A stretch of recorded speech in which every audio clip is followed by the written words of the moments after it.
Bien bonjour, on est le lundi 11 octobre 2021. Donc cette séance fait suite à deux séances précédentes. La première intitulée Variables aléatoires et loi de probabilité. J'en ai fait une seconde sur l'espérance mathématique. On a défini ce qu'était une espérance mathématique. L'objet d'une espérance est déterminer donc une moyenne dans le cas d'une variable aléatoire. Ensuite, on a établi, on a parlé de la linéarité de l'espérance mathématique. Donc aujourd'hui, il sera question donc de la variance et donc de l'écart type. Et on abordera donc, on appliquera donc une propriété particulière sur la variance. Alors donc, je rappelle ce qu'on a déjà dit sur l'espérance mathématique. Donc l'espérance mathématique, donc espérance de grand X, c'est tout simplement la somme des xi, la somme des xipi. D'accord? Donc la variable, les valeurs prises par grand X sont pondérées par la probabilité, donc ça nous donne une moyenne espérée. Depuis, on a établi ensuite la linéarité de l'espérance. On a démontré que si on définit une variable aléatoire y est égale à ax plus b, où petit a et petit b sont deux nombres réels, on a démontré que l'espérance de ax plus b est tout simplement égale à petit a, espérance de x, plus b. C'est ce qu'on appelle les règles de linéarité de l'espérance. Alors, il faut savoir que lorsqu'on a donc une variable aléatoire sur laquelle on a défini une loi de probabilité, la connaissance ou le calcul de l'espérance n'est pas un paramètre suffisant. En fait, je vais prendre un exemple tout simple. Je vais prendre deux titres, deux actions dont on a relevé les cours. On a donc relevé les cours et donc on a donc une variable aléatoire grand X qui associe le cours de l'action. Et je vais supposer que les 5 cours que je vais indiquer sont des cours équiprobables. Autrement dit, j'ai une action dont le cours peut être de 2 euros, 4 euros, 6 euros, 8 euros et 10 euros. Bien sûr, avec une probabilité égale, donc ici, probabilité 0,2, 0,2, 0,2, 0,2, 0,2. C'est bien une loi de probabilité, hein, 0,2, 0,2, 0,2. Ok ? On peut donc calculer l'espérance mathématique.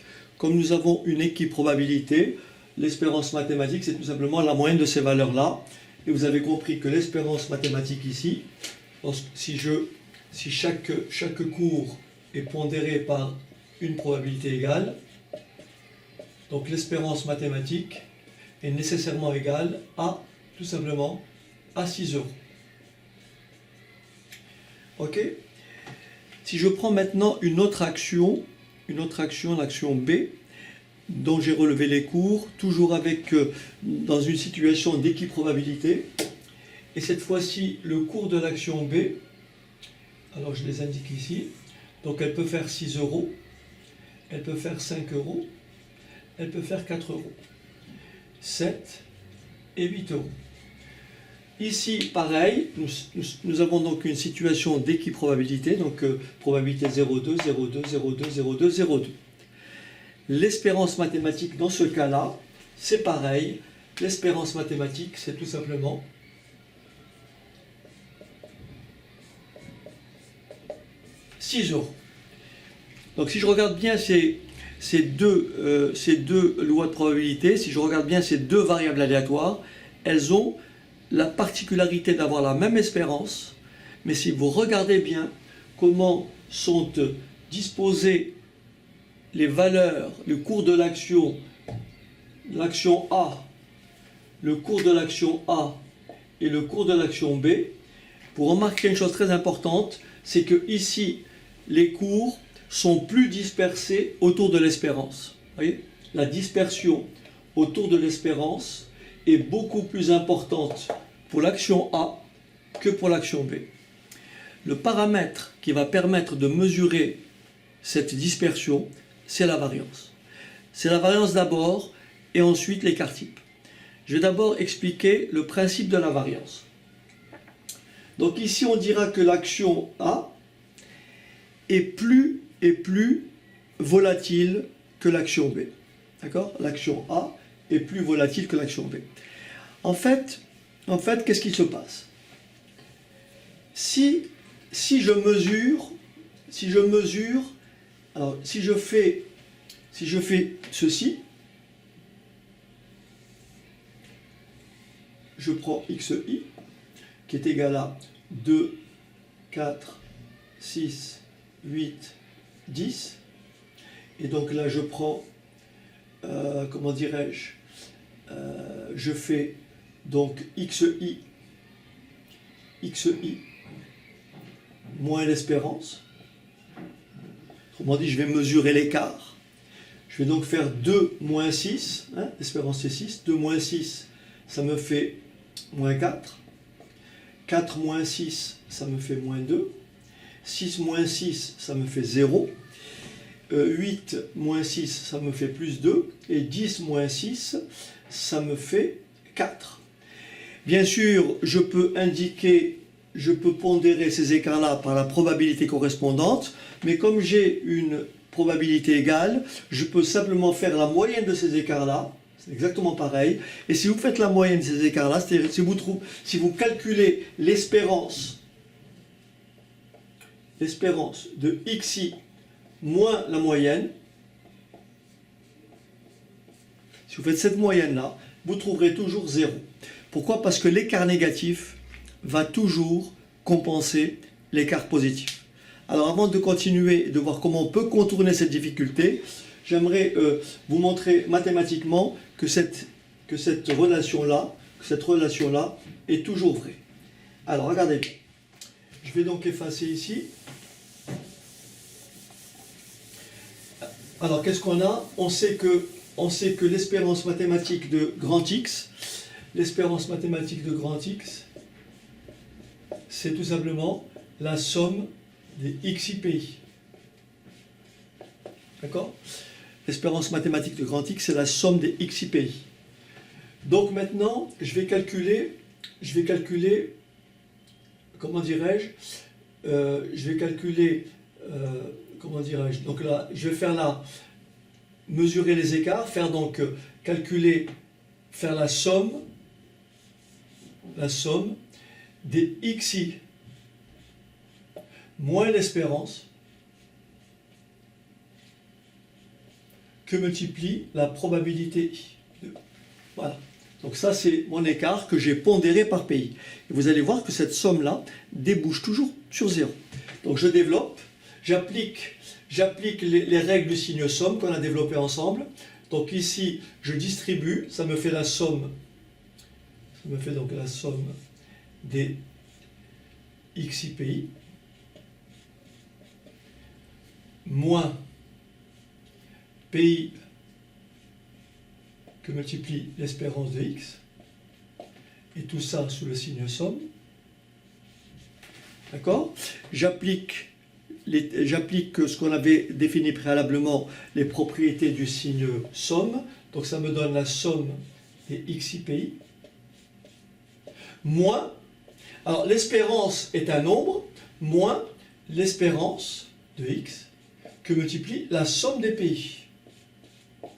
Mais la somme des pays, c'est quoi?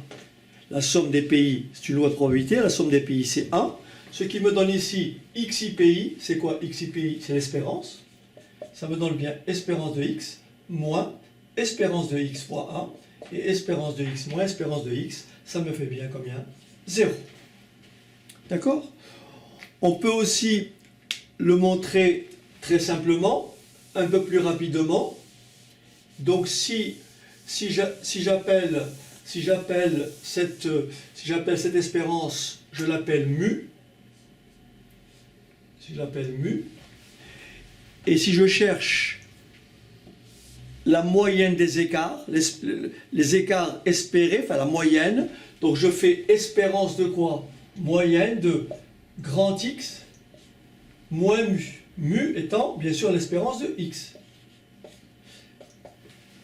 J'applique la linéarité de l'espérance, ce qui me fait espérance de x, mais comme mu est un nombre, moins mu.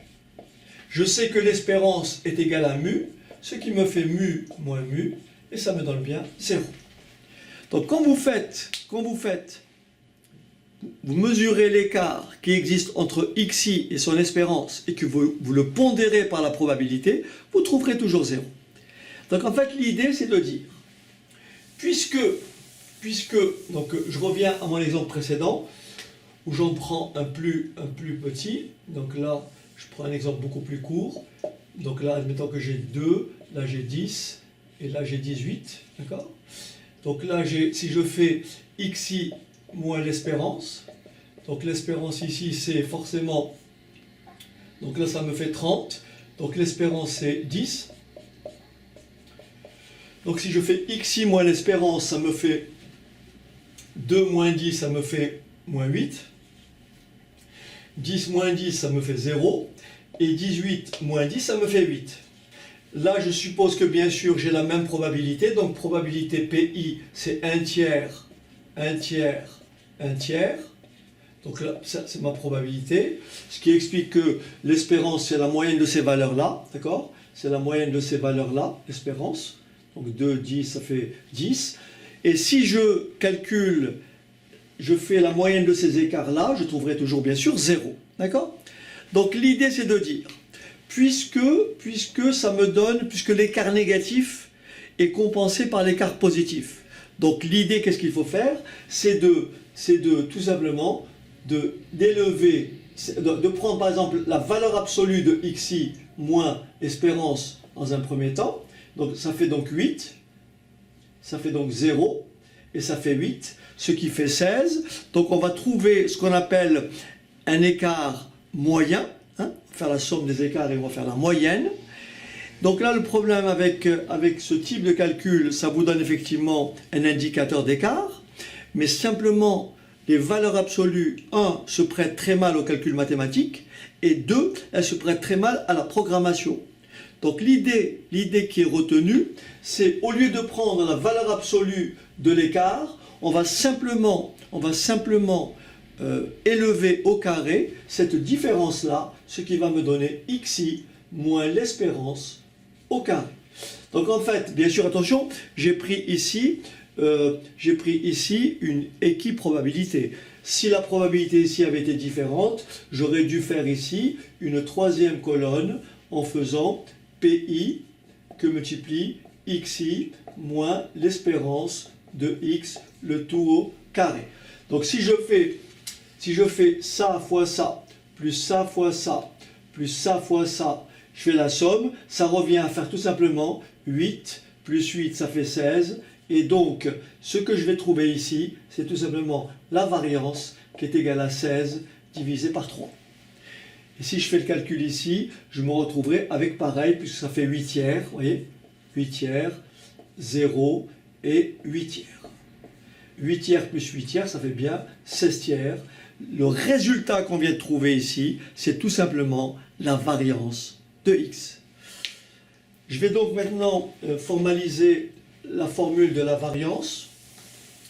Je vais formaliser la formule de la variance. Donc nous avons... Alors la formule, donc, je rappelle l'espérance de grand X, c'est la somme des xi pi. D'accord?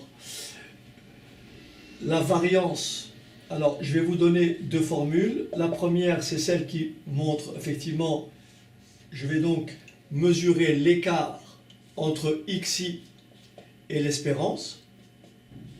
Cet écart-là, il est tantôt négatif, tantôt positif. Pour le rendre toujours positif, je l'élève au carré. Mais bien sûr, cet écart-là au carré est pondéré par la probabilité. Voilà la formule de la variance. Alors bien sûr, si j'appelle, pour faire simple, si cette espérance mathématique, je l'appelle mu, d'accord? Si je l'appelle mu, alors la variance, je peux la réécrire ainsi, la variance de x, c'est la somme des PI, d'accord? XI moins mu, le tout au carré. Alors cette formule-là, on peut la simplifier et la rendre plus facile à traiter quand vous faites des tableaux. Donc on peut développer cette expression-là. Voilà ce que ça va donner. Si je développe cette expression, ça me donne la somme. Alors, PI, alors là c'est A moins B au carré. Ça fait donc A carré. Donc ça me fait PI fois XI au carré. Moins 2AB, 2 fois XI fois mu fois PI. Donc PI, alors 2 fois XI fois mu fois PI, plus mu au carré fois PI, plus mu au carré fois PI. Je ferme ma parenthèse. J'applique les propriétés du signe somme. Donc la somme de ces trois termes-là, c'est la somme, moins cette somme, plus cette somme. Ce qui me donne la variance de x égale somme des PI XI au carré. Premier terme. Moins. Alors attention, ça, ce n'est pas indicé, je peux le laisser à l'intérieur, je peux le sortir. Le moins 2 n'est pas indicé, donc ça me fait moins 2 fois mu que multiplie somme des XI PI. Ok? Plus mu au carré, plus la somme de mu au carré fois PI. Mais mu au carré n'est pas indicé, donc ça me fait plus mu au carré, somme des PI. Ok? Donc la variance de x est donc égale à, variance de x, est donc égale à la somme des PI XI au carré, d'accord? Alors, somme des XIPI, somme des XIPI, c'est mu. Somme des XIPI, c'est mu. Donc 2 fois mu, ça me fait 2 fois mu au carré. Plus la somme des PI, c'est 1. La somme des PI, c'est 1. Mu au carré fois 1, ça fait mu au carré. Et donc, la formule de la variance, qui est beaucoup plus simple que la précédente, c'est la somme des PI XI au carré, moins de mu au carré plus mu au carré, ça fait moins mu au carré. Et si vous préférez, je peux l'écrire aussi tout simplement comme ça, variance de x, c'est la somme des PI XI au carré, moins, mu c'est quoi? C'est l'espérance de x, le tout au carré. Et donc, cette formule-là est beaucoup plus rapide à manipuler lorsque vous avez à faire un tableau, puisque si vous appliquez cette formule-là, qu'est-ce qu'il faut faire? Il faut d'abord calculer l'espérance. Donc il faut faire une colonne pour XI PI. Regardez bien, vous avez XI, vous avez PI. Il faut faire une colonne, je vais descendre un peu, vous avez donc XI, vous avez XI, vous avez PI. Il faut faire une colonne pour XI fois PI. Ensuite, il faut faire une colonne pour XI moins espérance. Ensuite, il faut faire une colonne pour XI moins espérance au carré. Et ensuite, il faut faire une colonne pour XI moins espérance au carré fois PI. Trop long.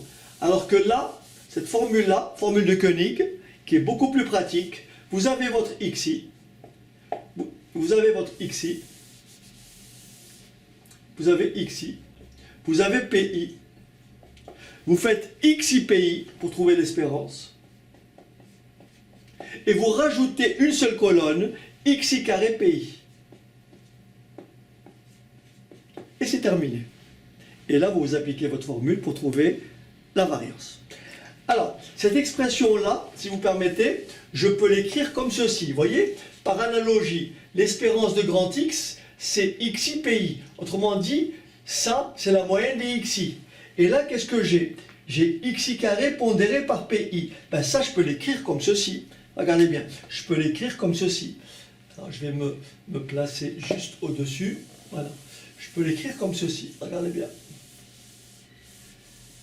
Voilà. Ici, variance de x, c'est la somme des xi carré pi. Je peux dire c'est l'espérance de x au carré. Oui, l'espérance de x, c'est xi pi. Ben, l'espérance de xi carré pi, c'est tout simplement l'espérance de x au carré. Moins l'espérance de x, le tout au carré. D'ailleurs, dans certains manuels, donc vous verrez l'écriture beaucoup plus simple, écrite comme ceci, l'espérance de x au carré, plus, moins, le carré de l'espérance. Alors, on va prendre, si vous voulez bien, un exemple.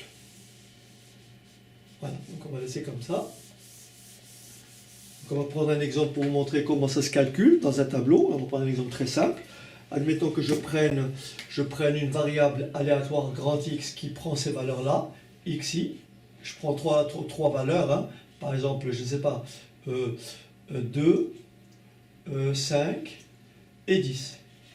Admettons que ma probabilité PI soit de 0, 0,5, 0, 2 et 0,3. D'accord? Donc ça, c'est ma loi de probabilité. Je vais calculer d'abord l'espérance, ensuite je vais calculer la variance. Donc pour l'espérance, je fais bien sûr, alors regardez bien que ça va très vite, vous avez une colonne pour xi pi, ça c'est pour trouver l'espérance, donc je fais 2 fois 0,5, ça fait 1, 5 fois 0,2, ça fait 1, et 10 fois 0,3, ça fait 3, ce qui me donne une espérance de combien? Une espérance de 5. Donc l'espérance de grand X, c'est 5. D'accord? L'espérance de grand X, alors l'espérance de grand X, c'est 5.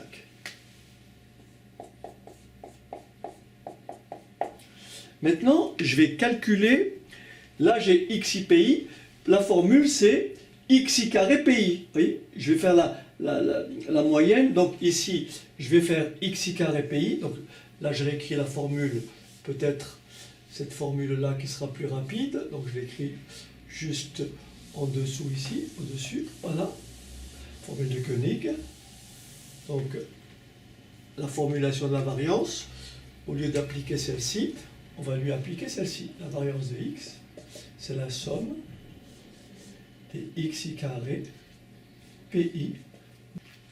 Donc là, il me faut une colonne pour calculer les xi carré pi. Donc xi carré pi. Là, j'ai xi pi, là, j'ai xi, je multiplie les deux. 2 fois 1, 2. 5 fois 1, 5. Et 10 fois 3, 30. Donc ça fait 7, 37. Et j'applique ma formule, ce qui veut dire que ma variance, ici, serait égale à, variance de x, égale la somme des xi carré pi, donc égale à 37.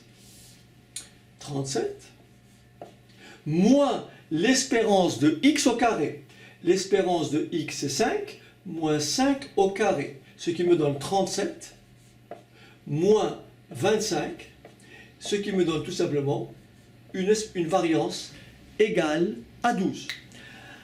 Alors attention, comme son nom l'indique ici, puisque je mesure des écarts au carré, pondérés par leur probabilité, une variance est toujours un nombre positif.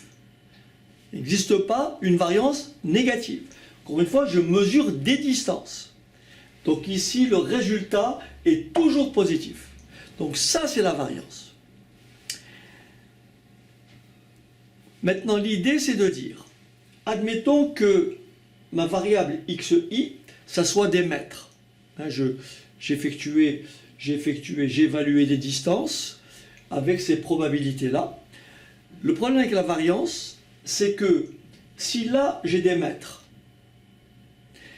là j'aurai forcément, si vous regardez bien l'unité, là j'aurai forcément le xi qui est ici au carré, il est élevé au carré, donc des mètres, ici j'aurai quoi? Des mètres carrés. Autrement dit, 37, le 37 qui est là s'exprime dans l'unité de x, mais au carré. Donc si là j'ai des mètres, la variance sera en mètres carrés.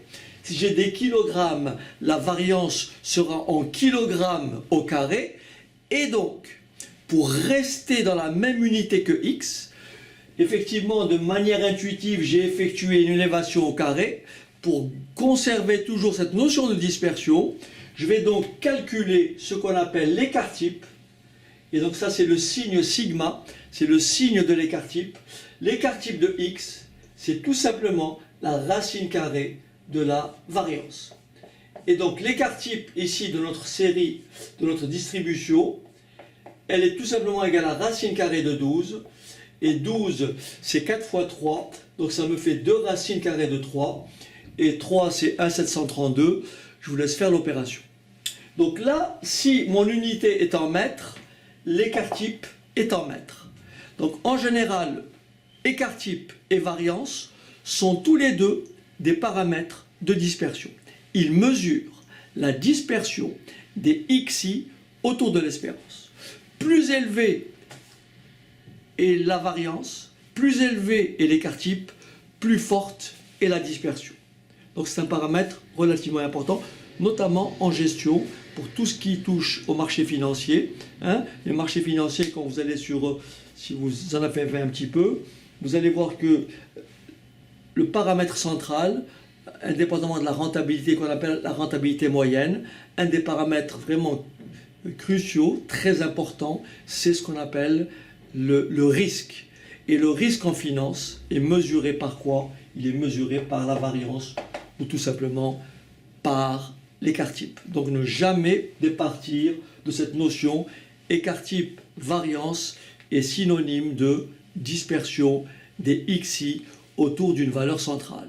Plus élevée est cette dispersion, plus élevée est la variance et donc plus élevé est l'écart-type. Donc voilà comment on peut résumer, voilà comment se calcule donc une variance et un écart-type dans le cadre d'une loi de probabilité. Donc on a vu pour l'espérance mathématique, on a vu une règle, la règle donc de linéarité de l'espérance. Donc on a vu que par exemple l'espérance mathématique, l'espérance de AX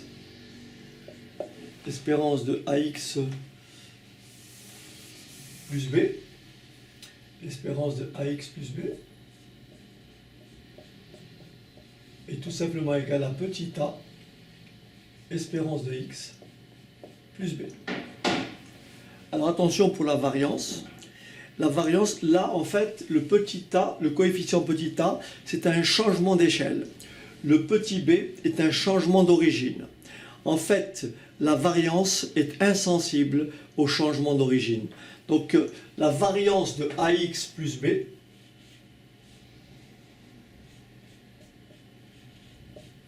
ce n'est pas A variance de X plus B, mais tout simplement A au carré variance de X.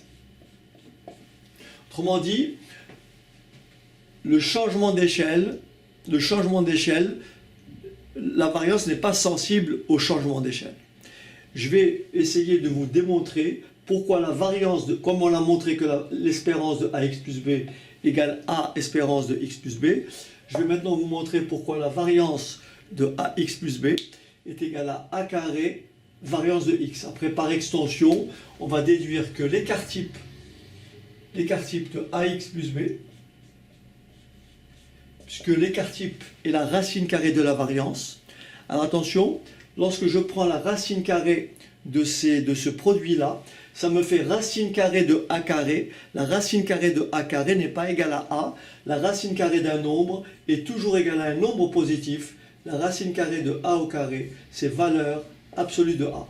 Donc l'écart-type de AX plus B, c'est valeur absolue de A que multiplie écart-type de X. Donc on va essayer d'établir que variance de ax plus b est égale à a carré variance de x. Alors donc pour ça je vais juste libérer un peu le tableau. Donc je vais prendre donc on va établir ce résultat là. Donc je vais prendre une variable aléatoire y. Donc une variable aléatoire y qui est égale à ax plus b. Et on va calculer la variance de y. Alors, la variance de y, d'après la formule précédente, puisqu'on a écrit la variance de x, la variance de y c'est quoi? C'est espérance de y au carré moins l'espérance de y, le tout au carré. Ça, c'est la variance de y. Donc maintenant, le y, c'est ax plus b. Donc la variance de ax plus b, je remplace, c'est l'espérance. Alors attention, c'est l'espérance de ax plus b, le tout au carré, moins l'espérance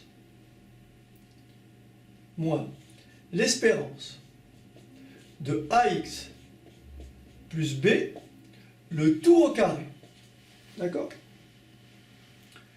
Hein, j'ai remplacé y au carré par ax plus b, et bien sûr au carré, moins l'espérance, le tout au carré. Ok. Je développe à l'intérieur du crochet. Il faut bien vous accrocher, donc ça fait espérance de a carré x carré plus le double produit 2ab grand X plus b au carré. Je ferme le crochet. Moins. Ok. Moins. Alors, j'applique ici la linéarité de l'espérance. Espérance de ax plus b, c'est quoi? C'est petit a, espérance de x plus b, et le tout au carré. Je répète, j'ai appliqué la linéarité de l'espérance mathématique. Donc ici, j'ai l'espérance de toute cette partie-là, que je peux écrire comment? Espérance, alors, espérance de ça, j'applique toujours la linéarité de l'espérance. Hein.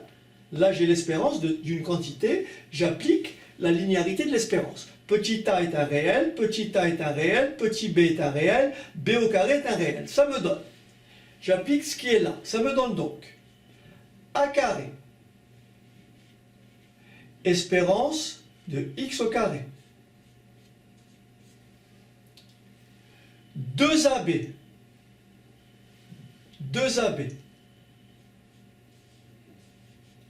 espérance de x. Mais comme b carré est un réel, vous voyez, l'espérance de b c'est b, donc plus b carré. Voilà ce que me donne l'espérance de tout ça. D'accord? Maintenant, je vais développer à l'intérieur de ce crochet-là. Ça me fait. Alors j'ai un signe moins devant. Comme j'ai a plus b au carré, j'aurai des signes moins partout. Donc là, ça me fait le carré de ça, plus le double produit, plus le carré de b. Mais avec un moins devant, ça me fera donc moins a au carré, espérance de x, le tout au carré, plus 2ab, mais comme il y a un moins devant, moins 2 fois a fois b. D'accord? Espérance de grand X. Moins b au carré. Ok. Ici, vous remarquez tout de suite, j'ai plus 2ab espérance de x, moins 2ab espérance de x. Et vous voyez le changement d'origine, plus b au carré, moins b au carré s'annule. D'accord? Il me reste donc deux termes. Il me reste quoi? Il me reste a au carré, espérance de x au carré moins a au carré espérance de x le tout au carré. Je mets a au carré en facteur, ce qui me donne a au carré, facteur de quoi? Espérance de x au carré moins espérance de x le tout au carré. Mais ce crochet-là, regardez bien, la variance de y, c'est ça. Et donc là, j'ai bien quoi? Tout ça, c'est la variance de x. Et je viens donc d'établir que la variance de ax plus b, c'est tout simplement quoi? La variance de ax plus b, c'est tout simplement a au carré. D'accord? A au carré, variance de x. D'accord? La variance de ax plus b, c'est a carré, variance de x. Donc ça c'est donc une propriété importante. Alors après, donc là je ne veux pas que la vidéo soit trop longue. Après, on peut très simplement, comme dans le cas d'une espérance mathématique, on a vu que par exemple une variable aléatoire peut être la combinaison linéaire de plusieurs autres variables aléatoires. Là en revanche, je ne vais pas trop détailler parce que ça risque d'alourdir la séquence, mais je vous rappelle simplement ceci.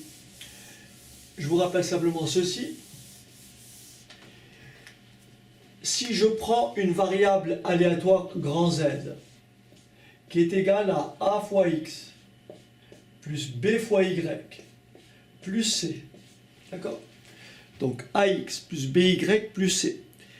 Pour l'espérance mathématique, vous appliquez les règles de linéarité, il n'y a pas de problème. L'espérance de z,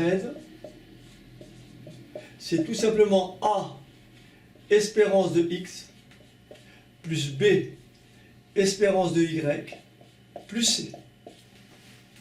D'accord? Pas de problème. Attention pour la variance. Attention pour la variance. Il y a deux situations.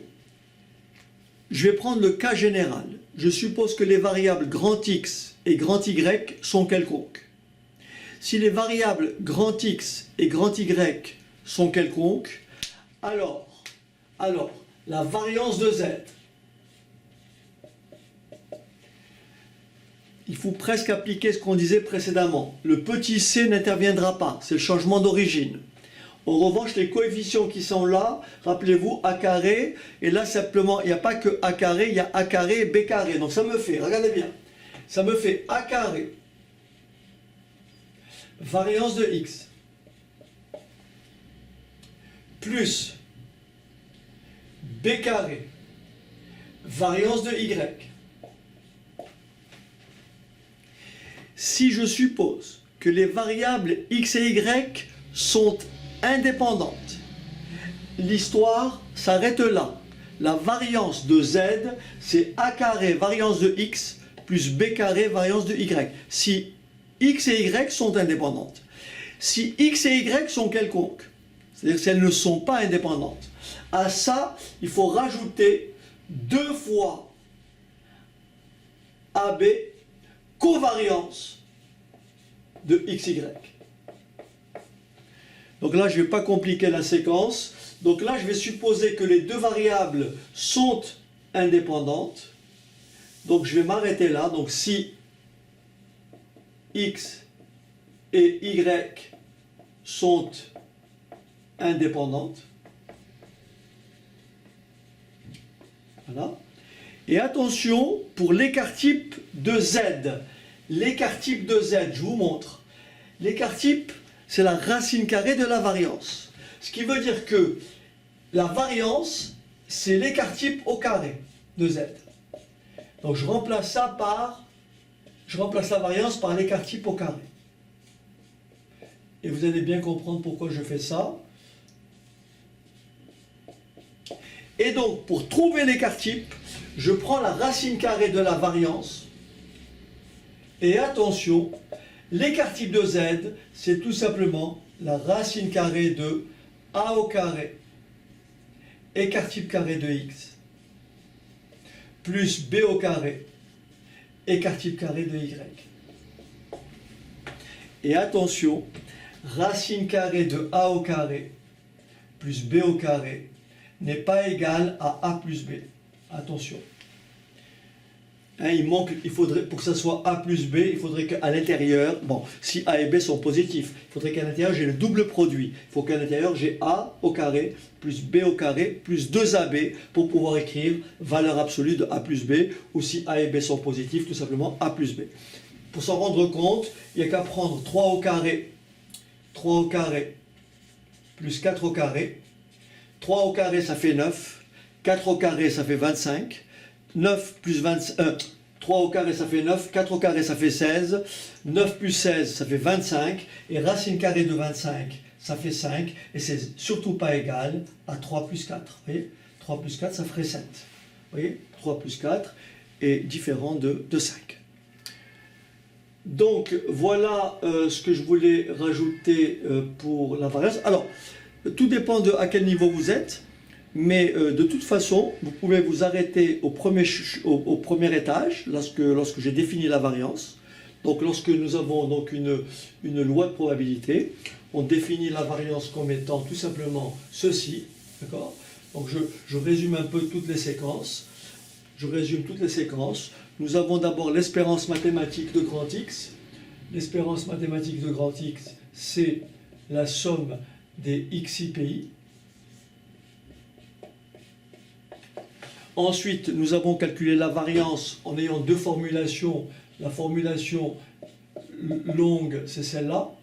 C'est la somme des PI XI moins l'espérance, le tout au carré. Ou alors la formule de Koenig, en développant ça, ça me fait la somme des xi carré PI moins l'espérance de grand X, le tout au carré. Ou alors une écriture plus condensée, écrire tout simplement l'espérance de grand X carré moins l'espérance de X, le tout au carré. Voilà pour le formulaire. Ensuite, lorsque vous avez une variable aléatoire y qui est égale à ax plus b, alors l'espérance de y, c'est la linéarité de l'espérance. Ça fait a espérance de x plus b. La variance de y, faites attention, c'est a carré variance de x. Et l'écart type de y, c'est tout simplement valeur absolue de a, écart type de x. D'accord ? Après, si vous effectuez des opérations sur les variables aléatoires, par exemple, vous avez z qui est égal à ax plus by plus c. Alors l'espérance de z, c'est a fois espérance de x plus b fois espérance de y plus c. La variance de z, en supposant que x et y sont deux variables aléatoires indépendantes, c'est-à-dire que leur covariance est nulle. Dans ce cas-là, la variance de z, c'est a carré variance de x plus b carré variance de y. Et l'écart type de z, c'est la racine carrée de a carré écart type carré de x plus b carré écart type carré de y, bien sûr avec la covariance de xy égale à 0 puisque les deux variables sont indépendantes. Si les variables sont quelconques, à ça il faut rajouter a carré variance de x plus b carré variance de y plus 2 fois ab covariance de xy. Voilà, je suis désolé, j'espère que cette vidéo n'est pas trop longue, pas trop dure, mais c'est une partie qu'il faut absolument maîtriser, surtout pour les deux formules de base. Voilà, donc ça, c'est très très important. Et bien entendu, la règle de linéarité pour l'espérance, et bien sûr qui ne fonctionne pas pour la variance. Voilà, n'hésitez pas à commenter, je vous dis à très bientôt pour une prochaine séquence. Allez, à bientôt, au revoir.